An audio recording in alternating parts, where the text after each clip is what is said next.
بھارت پر 20 سے 25% ٹیرف عائد کر سکتے ہیں کیونکہ بھارت کے ساتھ تجارتی معاہدہ ابھی تک ختم ہی نہیں ہوا۔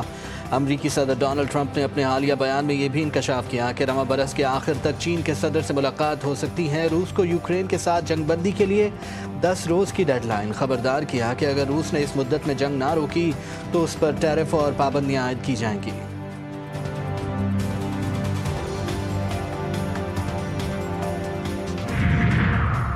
برطانوی وزیراعظم کا فلسطینی ریاست کو تسلیم کرنے کا اعلان۔ برطانوی وزیراعظم کیئر سٹارمر نے اپنے ایک بیان میں کہا ہے کہ برطانیہ ستمبر میں فلسطینی ریاست کو تسلیم کرے گا۔ اگر اسرائیل کچھ شرائط پوری نہیں کرتا تو اقوام متحدہ میں فلسطینی ریاست تسلیم کی جائے گی۔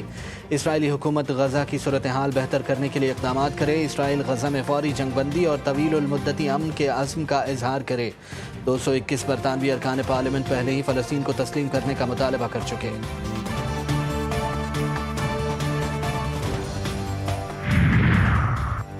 اور پاکستان کا فلسطین کے لیے فوری امدادی پیکج کا اعلان۔ این ڈی ایم میں 100 ٹن پر مشتمل امداد 2 کارگو طیاروں کے ذریعے فلسطین بھجوائے گی۔ امدادی پروازیں آئندہ 2 روز میں روانہ ہوں گی۔ امداد خصوصی پرواز کے ذریعے اردن مصر کے راستے فلسطین پہنچائی جائے گی۔ وزیر خارجہ اسحاق ڈار سامان کی روانگی اور ترسیل کی نگرانی کریں گے۔ 9 مئی مقدمات میں انصاف کا خون ہو رہا ہے۔ قومی اسمبلی میں قائد حزب اختلاف عمر ایوب کا چیف جسٹس پاکستان کو خط میں کہا مقدمات انصاف کے بجائے سیاسی انتقام کا شکار ہو چکے ہیں۔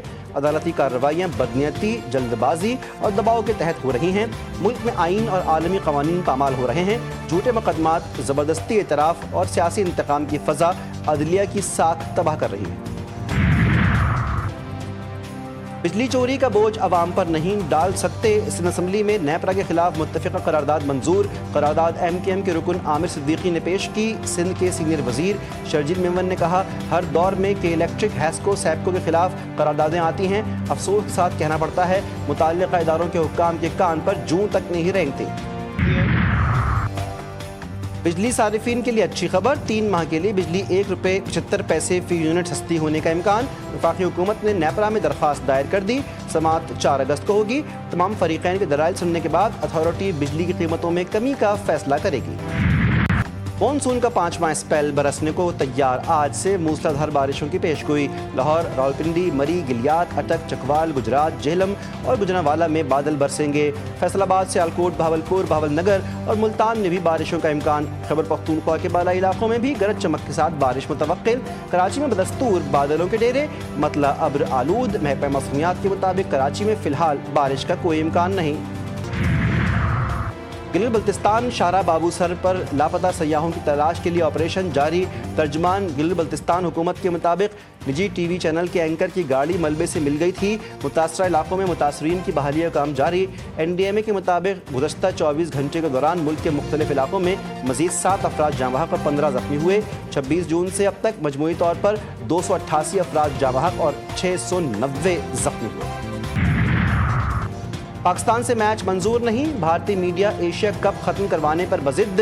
ایشین کرکٹ کونسل کے ایشیا کپ 2025 کے شیڈول کے اعلان کے بعد بھارت میں ہنگامہ برپا۔ ٹورنامنٹ کا فیصلہ ہونے پر بھارتی میڈیا سمیت بھارتی کرکٹرز اور پولیٹیشنز کا رونا دھونا سٹارٹ ہو گیا۔ بھارتی ایوانوں اور میڈیا پر مودی سرکار سے ایشیا کپ کے بائیکاٹ کا مطالبہ بڑھنے لگا۔ بھارتی میڈیا کا دعویٰ ہے مودی سرکار ایشیا کپ میں پاکستان کو واک اوور دینے کے حق میں نہیں۔ پاکستان کو کسی صورت واک اوور نہیں دیا جائے گا۔ اگر واک اوور دیا تو پاکستان جیت جائے گا۔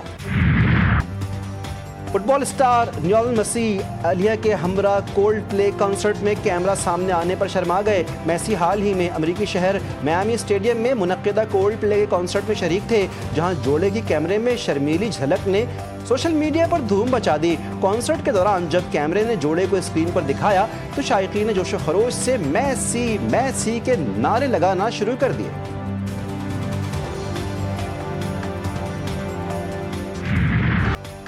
اور میانی ہور پاکستان کا تیسرا میرین پروٹیکٹڈ ایریا قرار۔ اس سے قبل اسٹولا آئی لینڈ اور چرنا آئی لینڈ کو بھی MPA قرار دیا جا چکا ہے۔ WWF کے مطابق میانی ہور پاکستان کا واحد مقام ہے جہاں 3 اقسام کے قدرتی مینگرووز پائے جاتے ہیں۔ یہ علاقہ ماہی گیروں کی اہم روزگار گاہ اور حیاتیاتی تنوع کا مرکز ہے۔ میانی ہور ڈولفنز، پرندوں اور نایاب سمندری حیات کا محفوظ مسکن ہے۔